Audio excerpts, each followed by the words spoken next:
Nós estamos nos últimos dias de 2023, como já foi lembrado aqui nessa noite.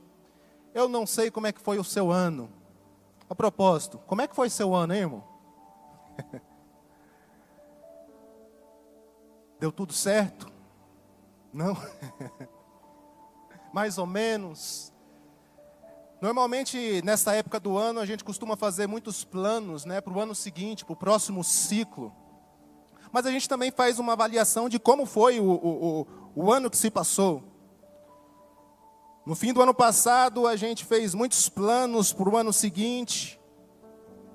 E aí a gente tirou alguns planos do papel, começou a executar esses planos. E aí no fim do ano a gente dá uma avaliada e vê como que foi. E planeja o próximo ano. Só que tem gente que dá uma exagerada, irmão, para falar a verdade, viu? Não sei se você é dessas pessoas, ou conhece alguém que, não, o ano que vem vai ser o meu ano. A pessoa é aquela pessoa que para ir na padaria vai de carro, e a padaria fica 2 quarteirões da casa dele. Sedentária. Aí o ano que vem, eu vou fazer academia, vou fazer caminhada. Ano que vem, vou fazer crossfit. Ano que vem, vou fazer dieta. Ano que vem eu vou fazer uma caminhada até a academia, vou malhar, vou fazer spinning lá, volto na caminhada fazendo dieta. Olha, irmão, não é querendo dar um banho de água fria não, mas a probabilidade disso dar errado é muito alta. Dessa pessoa não conseguir tirar quase nada do papel é muito alta. Porque ela não tem o hábito. Então ela vai precisar de muita disciplina para executar tudo isso. A mesma coisa acontece com muito crente. Tem crente nominal. Sabe aqueles crentes que aparecem só de vez em quando, igual um cometa, aparece na igreja, e some. Aí chega no fim do ano, aparece. Não, o ano que vem vai ser diferente. Eu vou frequentar todos os cultos. Eu vou ler a Bíblia como eu nunca li na vida. Eu vou orar. Eu vou jejuar pelo menos 2 vezes por semana. Nunca jejuou. Sinto muito, irmão, mas vai ser muito difícil você conseguir tirar isso tudo do papel. Eu costumo dizer assim, é melhor ser constante do que ser veloz. Se você conseguir ser os dois, é ótimo, é o melhor dos mundos. Mas entre velocidade e constância, escolha a constância. Vou fazer 20 quilômetros de caminhada. Não anda nada. Não, irmão, começa com 2, vai devagar. O camarada não malha nada, aí chega na academia, deita lá no supino, bota 15 de cada lado. Nunca entrou numa academia. Ismael? No outro dia não consegue ir, tá assim, todo duro. Não consegue ir. Por quê? Foi com muita sede ao pote. Aí a pessoa vai com muita sede ao pote, não consegue executar, se frustra, e aí desiste, volta. Por isso que a minha dica para você, eu já começo a pregar, tá bom? A minha dica para você é, vá devagar, mas vá sempre. Vá devagar, mas vá sempre. É muito mais fácil para criar um hábito dessa forma. E depois que criou o hábito, aí dá para acelerar.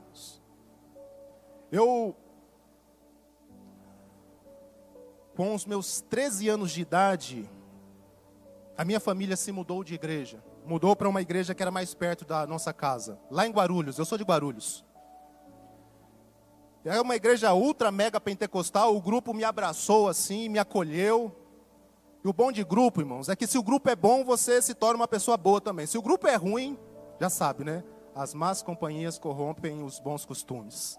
Então escolha os seus grupos. O grupo era bom, o grupo me acolheu. E era uma igreja assim muito intensa, era muita oração, era muita Bíblia, era muito culto. Tinha culto todo dia, irmão, oração todo dia de manhã. Culto à tarde, algumas vezes na semana. E todo dia à noite tinha culto. E aí eu, para acompanhar o grupo, estava em quase tudo, praticamente tudo. E aí, ainda hoje alguns têm esse costume, mas na época era um costume que ele era mais assíduo. Qual que era o costume? A pessoa chegava no culto, ajoelhava. tinha que ajoelhar. Eu não sabia se era um mandamento, se estava escrito na Bíblia em algum lugar, ajoelhai-vos e orai-vos, sei lá, antes de cultuai-vos. Eu só sabia que estava todo mundo fazendo e eu queria imitar também. Então, chegando na igreja, primeira coisa, ajoelha e depois senta. Culto da tarde, ajoelha e depois senta. Culto da noite, ajoelha e depois senta. E a instrução era o seguinte, chega antes para orar. Não vem com aquela oração de caçador não, né? Que você ajoelha, coloca um joelho no chão, não dá tempo nem de colocar o outro, de tão rápida que é a oração. Então chega cedo para orar. Essa era a instrução. Chegava no culto, ajoelha para depois sentar. Isso virou um hábito. Virou um hábito. Hábitos bons sempre vão te trazer bons resultados. Então se aplique a criar bons hábitos. Tem um livro muito interessante que se chama O Poder do Hábito. Eu esqueci o nome do autor. Charles Duhigg. O Poder do Hábito. É um dos melhores livros que eu já li na vida. E aí esse camarada fala sobre o poder do hábito. Bons hábitos vão te trazer bons resultados. Pode te pregar alguma peça? Pode. E aqui que eu queria chegar antes de começar a pregar. Estou lá eu com este hábito de, antes de sentar, tem que ajoelhar. De vez em quando, minha mãe chamava a gente para almoçar ou para jantar. E pelo poder do hábito, o que eu fazia? Eu ajoelhava. Mas não era para ajoelhar, era para sentar para comer. Mas lá em casa, tudo bem. Eu dava uma disfarçada, ou às vezes eu fingia que eu era crente. Né? Não, eu sou crente demais. Fingia uma palavra muito forte, né? Eu dava uma dissimulada. Ajoelhava. Ué, ajoelhou antes de comer, irmão? Não, é porque eu sou muito crente. Em casa não tinha problema fazer isso. De vez em quando eu esquecia e fazia. Estava habituado antes de sentar, ajoelhar. O problema foi o dia que eu cheguei na escola. A classe cheia. Eu já estava com meus 14 anos. Devia ser o 8º ano por aí. O que eu fiz? Antes de sentar, ajoelha. Aí o irmão ajoelhou. Quando eu ajoelhei e me dei conta que eu estava na escola. Irmão, eu já desejei muitas vezes na vida que Jesus voltasse. Mas aquele dia, irmão,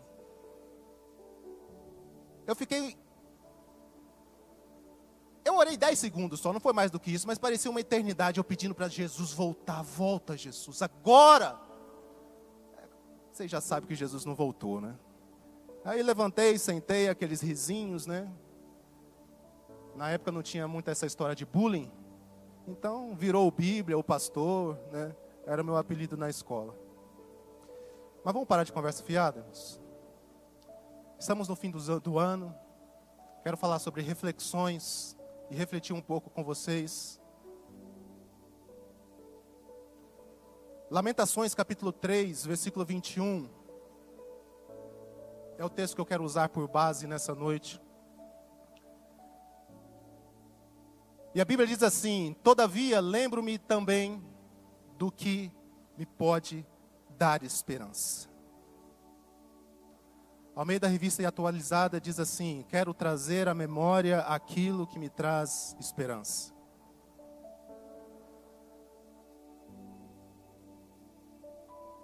O livro de Lamentações de Jeremias, só uma curiosidade, ele é uma composição de 5 poemas.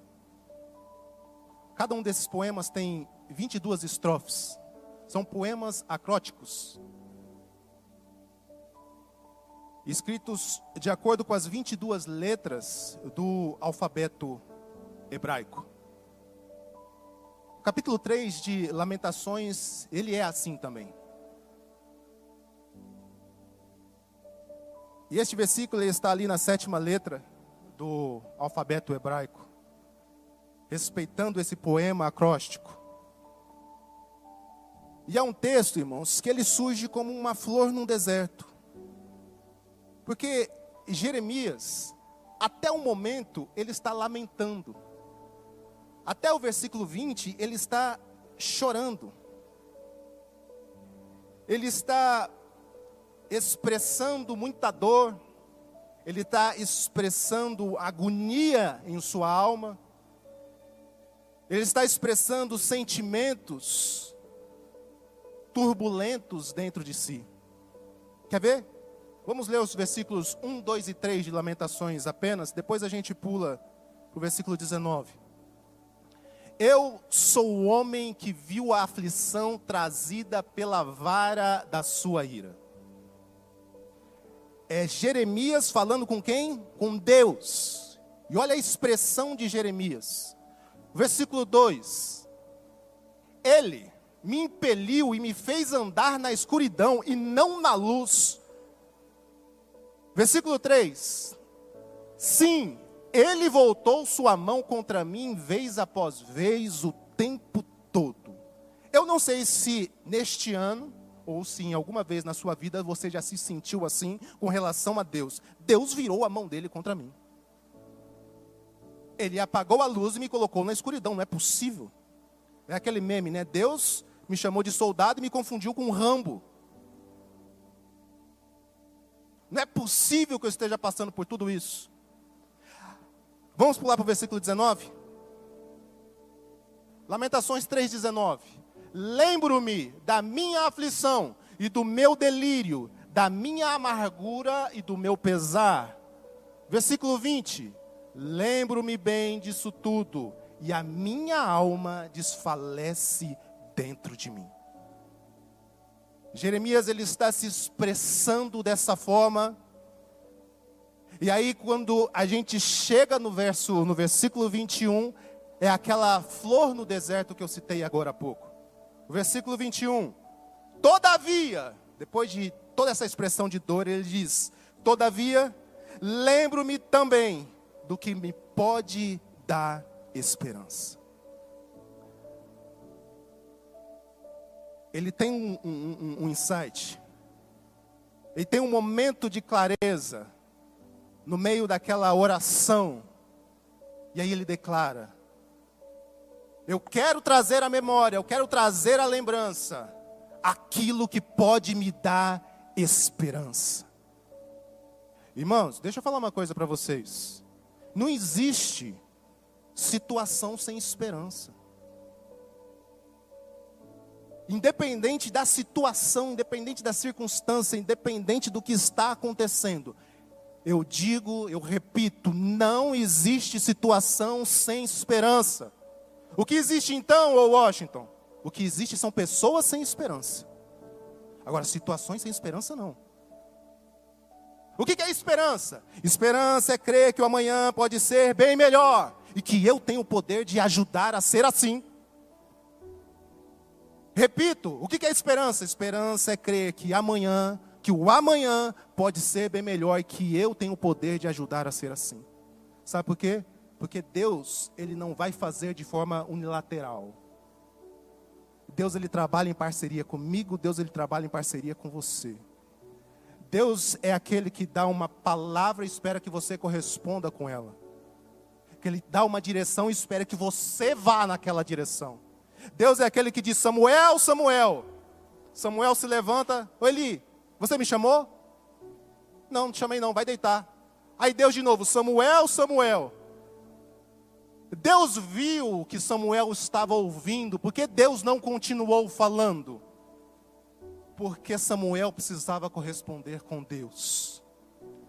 Deus só continuou falando com Samuel a partir do momento que Samuel disse o seguinte: fala, Senhor, que o teu servo ouve.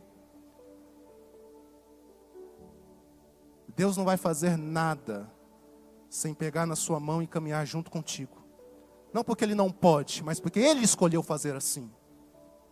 Sabe?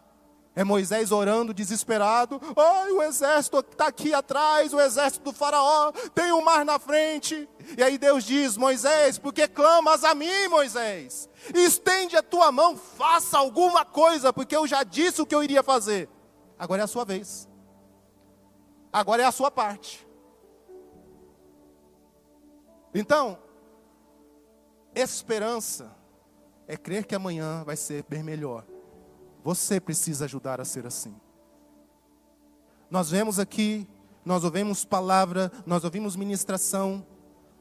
Nós tivemos um culto abençoadíssimo aqui domingo. E Deus liberando palavra e liberando direção. Se a gente cruza o braço e não faz, não adianta chegar no fim do ano. Ei, Senhor, outro ano passou, hein? E o Senhor não fez. Eu não fiz, filho. E a sua parte fica onde? Você não correspondeu. Eu preciso ajudar a ser assim. O Senhor decidiu fazer dessa forma. E a gente precisa corresponder com Ele. Jeremias estava passando por situações, irmãos, tão complicadas, tão difíceis. Jeremias foi altamente provado. E Deus, irmãos, não tem problema nenhum em deixar com que seus filhos vejam o quão ruim a situação está. Parece que Deus até gosta de mostrar que a situação está pior do que parece.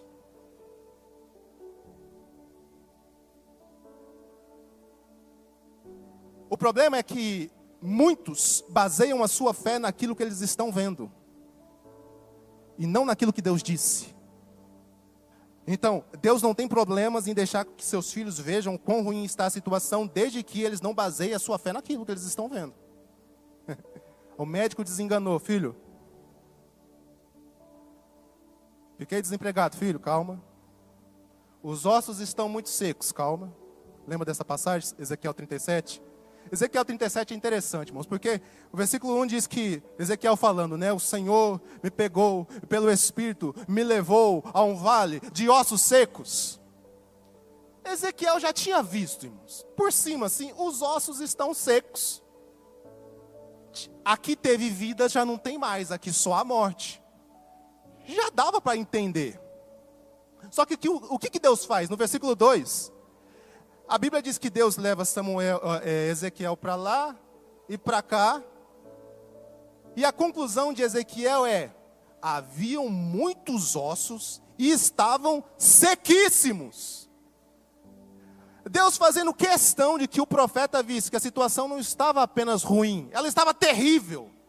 Estava um caos. Espera aí, Ezequiel, você não entendeu ainda o quão ruim está a situação. E eu quero dizer para você que é importante investigar. Se você acha que, por exemplo, a situação financeira está ruim, investigue um pouco mais. Porque você vai descobrir que está pior. Isso é uma profecia, irmão? Não, normalmente é assim que acontece. É que a gente que não quer ver o quão ruim está a coisa. Sabe aquela pessoa que está com uns sintomas? Nossa, dor aqui, dor ali. Vai lá na farmácia, conversa com o Ismael. Vai no médico, rapaz. Marca uma consulta para você. Não, passa um remédio aí. Dá um dipirona, dá qualquer coisa. Porque se eu for no médico, vai investigar. E às vezes eu estou muito ruim. Ué? Você conhece alguém assim? Que não vai no médico com medo de descobrir que está ruim. Aí de tanto a família brigar, ele vai. É teimoso também, pai. Ô vô, vamos! Aí um dia ele desiste e vai.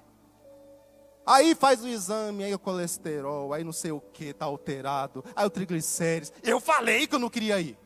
Calma, agora a gente vai tratar. Aí volta lá no Ismael. Aí compra os remédios com a receita agora. Aí trata, aí daqui um tempo, e agora? Tô bem.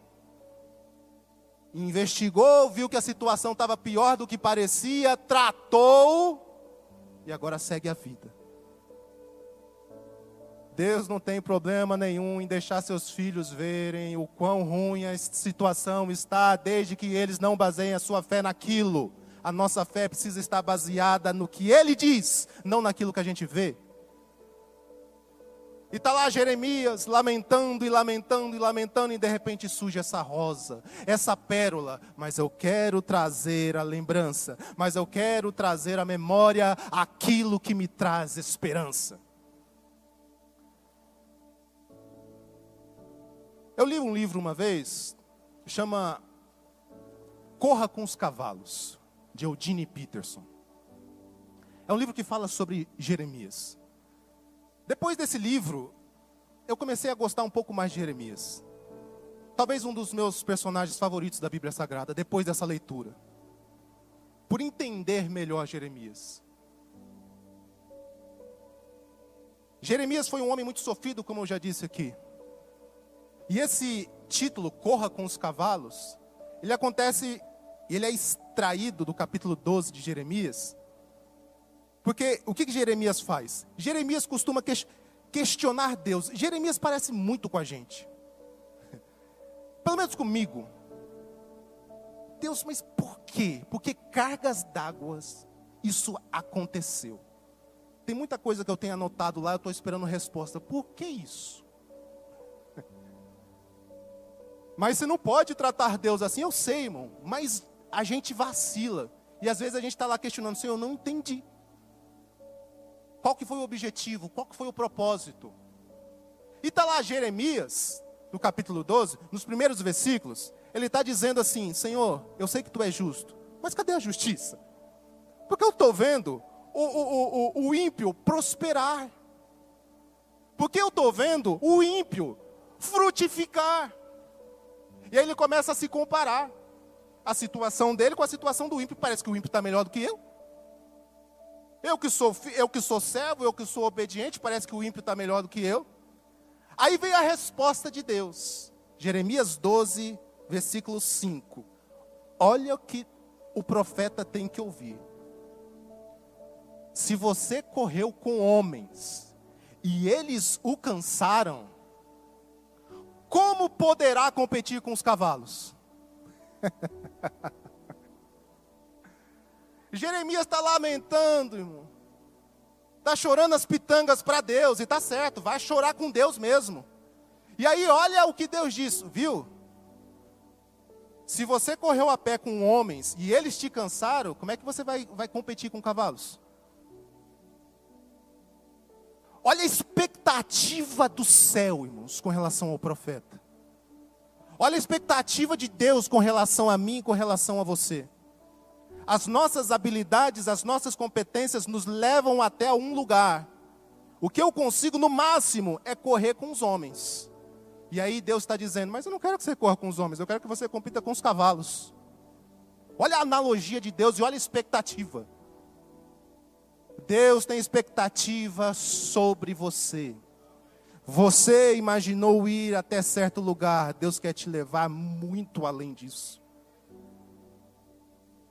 Jesus em João 15 diz que, olha, não foi vocês que me escolheram, eu escolhi a vós, e vos designei para que vades e deis frutos, a fim de que o vosso fruto permaneça. A expectativa é que a gente vá, e indo, a gente dê fruto, poucos frutos, não muitos frutos. E por quê? Não foi nós que o escolhemos, e Ele que nos escolheu e nos enviou, esses frutos vão permanecer. O escritor de Hebreus, no capítulo 6, ele diz assim que de vós, irmãos, esperamos coisas melhores, coisas que acompanham a salvação. Você é salvo, amém ou não amém? Você é salvo, amém ou não amém? De você, espera-se coisas melhores. Mas está me colocando contra a parede, hein, Deus? Está lá Jeremias lamentando, aí vem a palavra de Deus e diz, Jeremias, o que eu quero é você competindo, concorrendo com cavalos.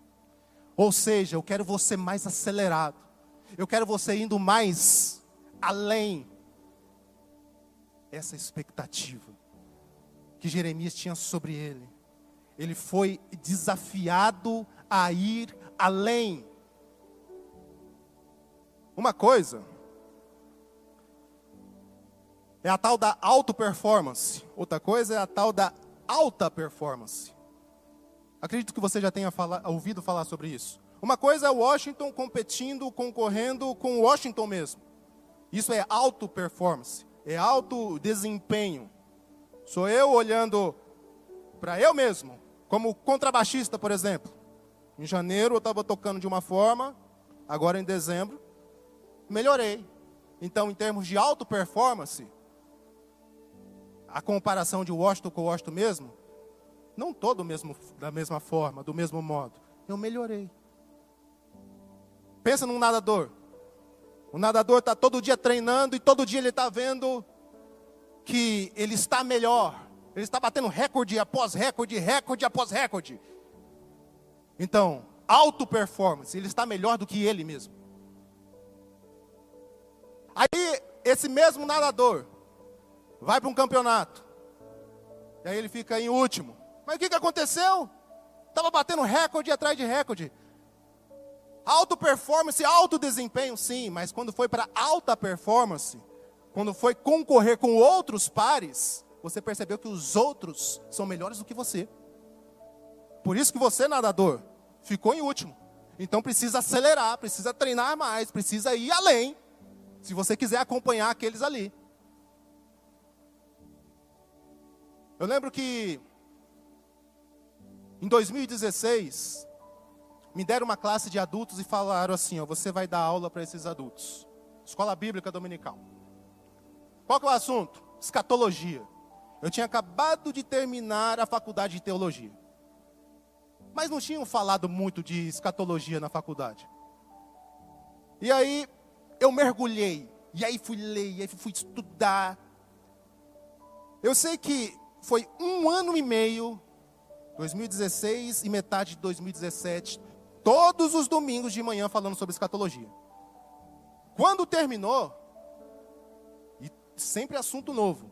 Quando terminou, eu estava meio com o peito estufado assim. Falando, Senhor, não é que eu estou querendo me orgulhar, mas eu acho que eu me tornei especialista nesse assunto aqui. Eu me apliquei demais.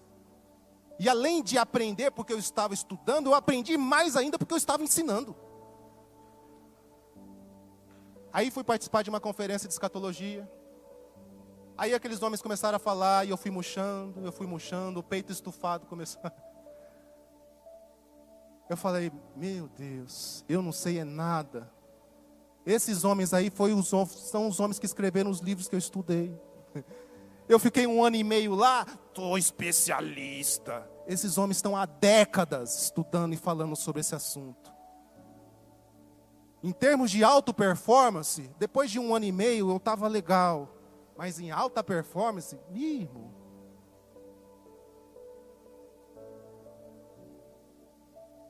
Lembro que, com 14 anos de idade, um presbítero lá em Guarulhos me fez um desafio. Adolescente, gostava de desafio, gosta até hoje. O desafio foi, vamos ler a Bíblia, de Gênesis a Apocalipse, e ver quem termina primeiro? Falei, mas lê toda ela? Mas é muito grande. Não, mas esse é o desafio. Vamos. Aí começamos. Aí, todo culto, onde você está? Não, estou em tal, e você? Estou em tal. E ele sempre na minha frente. Deu 3 meses, ele acabou a leitura. E eu na metade da Bíblia ainda. Falei, Continuei, em 6 meses eu terminei a minha parte do desafio. Em termos de auto performance, o Washington com o Washington mesmo, estava legal, porque eu nunca tinha lido a Bíblia toda, de Gênesis a Apocalipse, sem pular nada. Só que quando eu fui para alta performance, viu, ele está muito além. Mas pelo menos eu performei melhor do que eu mesmo. E além disso, desenvolvi um bom hábito, o hábito de ler a Bíblia pelo menos uma vez por ano. Inclusive, se você está procurando planos para o ano que vem, te dou essa dica, essa sugestão. Leia a Bíblia inteira, de Gênesis a Apocalipse em 2024, se nunca leu. É um bom hábito. Irmão, mas é muito grande. Não é difícil. Lê 4 capítulos em um dia, 3 no outro, 4 em um, 3 no outro. Em menos de 12 meses você vai terminar essa leitura. Aí eu desenvolvi esse hábito de ler a Bíblia pelo menos uma vez por ano. Aí, há uns 15 anos atrás, vou lá eu começar a minha leitura do ano, ô Denis. Primeiro dia, chegou a noite, Gênesis 50. Falei, rapaz, eu acho que não vou precisar de 1 ano para ler, não. Aí peguei a calculadora, sou engenheiro, vou fazer conta aqui. 1189 capítulos dividido aqui por... 50, não, 50 eu não vou conseguir ler todo dia. Por 25. Não deu 50 dias, eu coloquei lá, vou ler em 60 dias a Bíblia esse ano. Aí comecei a leitura da Bíblia. Quando deu 45 dias, eu estava lendo lá Apocalipse 22. Li o versículo 21, fechei a Bíblia, 45 dias. Aí estufei o peito de novo. Nossa, mas eu sou demais, tipo. Meu pai morava em Guarulhos ainda, presbítero Lionel. Liguei para ele, hoje ele mora aqui em Porto Ferreira. Liguei para ele, ô pai, benção pai, não sei o quê. Terminei a leitura da Bíblia de Gênesis e Apocalipse. Oh, que benção, filho. Li a Bíblia em 45 dias, pai. Aí eu estou esperando do lado de lá vir um elogio. Nossa, 45 dias? Como é que você conseguiu? E o que veio lá do outro lado? Meu pai. Mas lê mesmo. Eu li em 30. Falei, Aí desisti dessa história, irmão, de competir com os outros. Aí depois conheci outros que leram em menos ainda. Falei, mas aí eu não consigo, não dá para mim. A diferença de alta performance e alta performance. A questão, irmãos, é que na reflexão de Jeremias, o que Deus estava esperando de Jeremias é que Jeremias fosse além. De acordo com a capacidade que Deus deu para ele. A gente não precisa ficar se comparando. Não, eu sou melhor do que você. Eu fiz isso melhor do que fulano. Eu leio mais do que você. Não, eu toco mais contrabaixo do que você. Não é isso. Não faça isso, inclusive.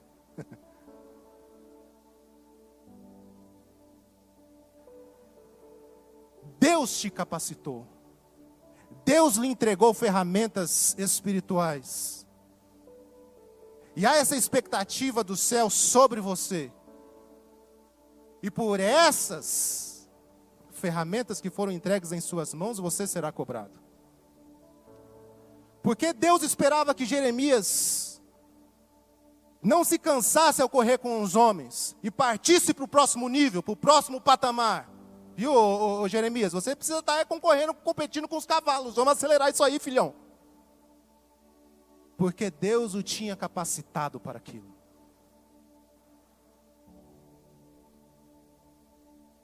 E aí, enquanto Jeremias está olhando para os ímpios e o que está acontecendo com todos, Deus está chamando a atenção de Jeremias para aquilo que ele recebeu da parte de Deus. E o desafio para mim e para você nessa noite é, viu? Vocês estão se cansando ao correr com os homens. O que vai ser de vocês quando forem competir com os cavalos?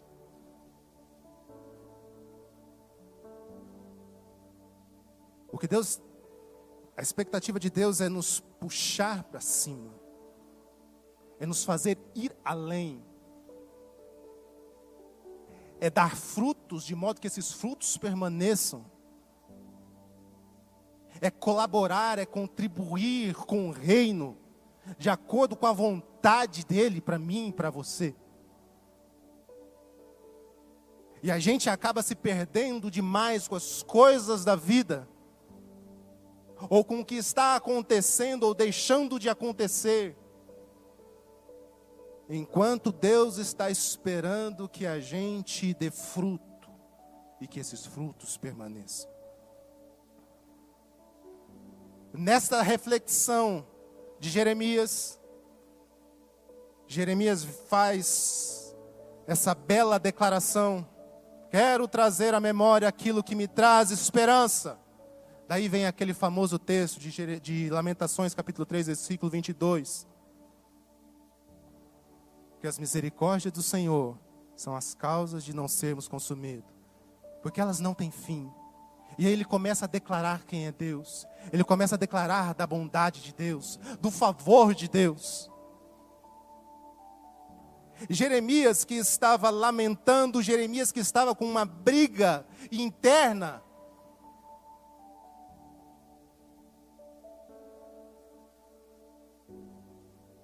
Ele parte para corresponder com Deus. A alma de Jeremias estava atribulada. E de repente, quando surge essa luz, aí que a guerra começa. Eu sei que, assim como eu, muitos de vocês lidam com muitas questões, com muitas dores que afligem a alma. A questão é como a gente se comporta quando tudo isso vem sobre nós. Porque eu posso corresponder com Deus e não me entregar a todos esses questionamentos, e não me entregar a toda essa dor, e não me entregar a toda essa tristeza causada porque eu foquei demais na situação ruim. Eu foquei demais em tudo aquilo que deu errado. Quando a expectativa de Deus era que a gente focasse naquilo que Ele disse. Existem fortalezas na mente. E essas fortalezas em nossas mentes, elas vão guerreando, elas vão se defendendo. É como realmente uma fortaleza construída em nossa mente. E ela vai nos defendendo daquilo que Deus diz. Olha que absurdo. É aquela menina, por exemplo, que cresceu vendo a mãe trocar de marido, vira e mexe. Que cresceu ouvindo a mãe dizendo: o homem não presta, homem não presta, homem não presta. Essa menina cresceu e hoje ela diz: homem não presta. E aí quando ela vem ao culto e o apóstolo está pregando, está dizendo: e deixará o homem pai e mãe, unir-se à sua mulher, e falando sobre casamento, sobre essa instituição divina. Nada a ver isso aí. Homem nenhum presta. Por que eu vou querer me colocar sobre isso? Debaixo deste jugo. É uma fortaleza que ela tem na mente dela. E quando a palavra de Deus diz essa fortaleza, os arqueiros aparecem. Não, essa palavra não vai entrar aqui não. E começa a defender. Nós somos espírito, alma e corpo. Em nossa alma nós temos mente, responsável pelos pensamentos, emoção, responsável pelos sentimentos, vontade, responsável pelos desejos. Sabe onde que Satanás quer chegar? Na sua vontade. Ele quer converter a sua vontade para que você se rebele contra Deus. Sabe onde que Deus quer chegar? Deus quer que você, o livre e espontânea vontade, entregue-se a Ele. Deus quer que você use a sua vontade para desejá-lo. Então está ali, Satanás querendo chegar na sua vontade, ele vai fazer uso das suas emoções, dos seus desejos, ele vai fazer uso dos seus pensamentos, da sua mente, para chegar na sua vontade. No decorrer da vida, muitas dessas muralhas, dessas fortalezas vão sendo construídas, dessas crenças vão sendo instaladas em nós. E é Satanás guerreando, e é o mundo guerreando, e é a nossa própria natureza pecaminosa guerreando contra nós, para nos afastar de Deus, da vontade dEle, para chegar em nossa vontade. Fortalezas vão sendo construídas, crenças vão sendo construídas, linhas de raciocínio, argumentos vão sendo construídos. E esses argumentos, essas linhas de raciocínio, essas crenças, essas fortalezas, elas vão sendo utilizadas, elas entram em ação toda vez que a palavra de Deus vem. Surge as fortalezas, surge as crenças para nos defender da palavra de Deus e dizer: não, isso não é verdade, não é bem assim. Você é filho. Deus tem coisas especiais para você. Não, para mim não. E é um grande problema, irmãos, quando a gente cria uma identidade, a gente baseia uma identidade em experiências ruins. Isso é terrível. Está lá Jeremias lamentando. Só como eu disse, surgiu essa rosa, surgiu essa pérola. Você vai guerrear praticamente todos os dias da sua vida. E você precisa saber guerrear. Você precisa entender que a sua vontade está sendo atacada. E você precisa saber que há muitas fortalezas construídas em você. E elas precisam ser destruídas. Essas construções precisam ser derrubadas. Quero ler um último texto aqui, só para deixar mais claro isso que eu estou falando agora, por último. 2 Coríntios, capítulo 10, versículo 4 e versículo 5.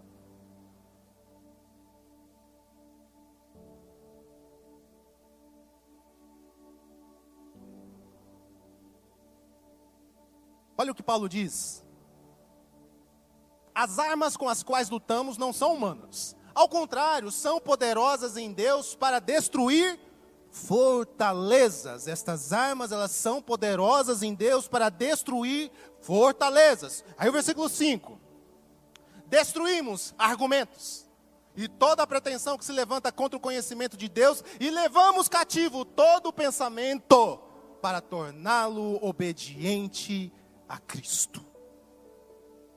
Então imagine uma fortaleza construída em sua alma, argumentos contrários à verdade divina.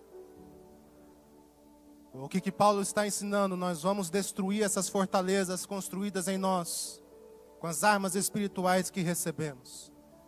E aí a gente vai atacar esses raciocínios, esses argumentos, a gente vai pegar esses pensamentos e nós vamos trazê-los cativos a Cristo. E rendê-los a Cristo. Dizendo: Cristo, esses pensamentos, esses argumentos, essa fortaleza lutou contra a sua verdade por muito tempo. Mas agora eles estão aqui como soldados que foram capturados e estão entregues a Ti.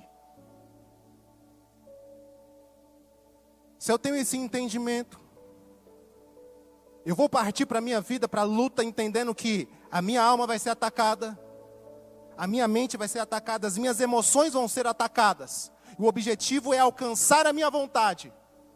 E por vezes isso aconteceu, e fortalezas foram construídas. E eu tenho muitas defesas em minha mente. E a palavra está sendo pregada, e muitas das vezes eu estou lá lutando. Não é bem assim, não é bem assim, não é bem assim. Mas de repente eu entendo essa palavra, e o que eu começo a fazer? Eu começo a usar esta palavra, e crer nessa palavra, e declarar essa palavra, e falar sobre essa palavra, porque essa palavra tem poder criativo, e eu vou usar essa mesma palavra de Deus, para lutar contra essas fortalezas construídas em mim, para destruir essas fortalezas construídas em mim. Como que eu vou destruir essas crenças construídas em mim? Com palavra de Deus, irmãos, não há outra forma. Por isso que há essa orientação para que a gente leia a Bíblia, para que a gente venha e estude a Bíblia, para que a gente ouça a palavra de Deus, para que a gente dê crédito à pregação, para que a gente confesse a pregação, para que a gente pratique o que foi dito, porque não adianta apenas ouvir. Aquele que ouve é comparado com o homem que edificou a sua casa na areia, mas aquele que ouve e pratica, ele é comparado com o homem que construiu a sua casa na rocha. Então, a partir do momento que eu venho, eu ouço e levo para a minha vida e começo a praticar, a minha casa está sendo construída na rocha e eu estou destruindo essas fortalezas que foram construídas em mim. E à medida que eu vou destruindo essas fortalezas, esses pensamentos, eles são levados cativos a Cristo, são rendidos a Cristo. E é isso que vai me levar para o próximo nível. É vencer essas fortalezas, é destruir essas fortalezas que me impedem de avançar. Eu não sei se você conhece, ou se você sabe aquele crente chato, que você está falando de Bíblia, está lendo Bíblia, não é bem assim, não é bem assim. Essa pessoa tem muitas fortalezas que precisam ser derrubadas. E só a palavra de Deus tem poder para derrubar essas fortalezas. Não, eu vou me tratar, eu vou fazer terapia, eu vou no psicólogo, vai. Mas não vai resolver esse problema, porque esse problema se resolve com armas espirituais, armas que são dadas apenas a filhos de Deus. Você tem condição de lutar contra essas fortalezas, destruir as fortalezas e avançar para o próximo nível. Essa expectativa está sobre nós. Quando Jeremias, no meio daquele turbilhão dos sentimentos, diz: mas eu quero trazer à memória aquilo que me traz esperança. É aí que ele começa a guerrear. É aí que ele sai. Sabe quando a pessoa começa a entrar para dentro de si? E se inferiorizar. Coitadinho de mim, quem sou eu? Olha aí o que está acontecendo, a contador, quanto prejuízo, a conta no vermelho, ninguém me dá oportunidade. E aí vai se inferiorizando, vai se inferiorizando. Estufa o peito, irmão, e declare a palavra de Deus. O que Deus diz sobre você. E eu encerro lembrando de Ezequiel. Ezequiel, como é que estão os ossos? Sequíssimos. Situação, eu pensei que estava ruim, pai, mas está pior do que eu imaginava. Ezequiel, responde uma coisa para o pai. Esses ossos aí podem voltar a viver? A resposta que Deus esperava, irmãos, não era uma resposta baseada naquilo que ele estava vendo. Era uma resposta baseada em quem Deus era. Em quem Deus é. Pode voltar a viver? Aí Ezequiel foi liso também, né? Ezequiel fala assim: Senhor, tu sabes. Eu que sei, né? Então profetiza, Ezequiel. Sabe aquilo que eu falei para você, que Deus espera que a gente corresponda com Ele? É esse momento. É nesse momento. Pode haver vida aqui, esses ossos pode se tornar um exército de sucesso? Oxe, está sequíssimo. Não tem a menor probabilidade. Só que o que ele diz, é tu que sabes, Deus. É eu que sei, então profetiza, Ezequiel. Abre a sua boca e profetiza a vida. Profetiza que esses ossos vão se juntar. Profetiza, Ezequiel. Profetiza que vai nascer carne, que vai nascer pele. Profetiza o Espírito, Ezequiel. Profetiza agora, a bola está com você, Ezequiel. E aí Deus coloca a bola na nossa mão e fala: agora é com você, filho. Corresponda comigo. Reflexões. No meio de qualquer turbilhão, lembre e declare a palavra de Deus. Porque a gente vai destruir aquilo que foi construído, às vezes, por nós mesmos. Num momento de trauma ou de muita repetição. Que a gente foi ouvindo no decorrer da nossa vida, da nossa infância, da nossa adolescência. A gente assumiu uma crença. Agora, a gente pode lutar. E alcançar o lugar que Deus tem para nós. Amém? Quero te agradecer pela atenção. Deus te abençoe. Que Deus te dê um ano abençoado.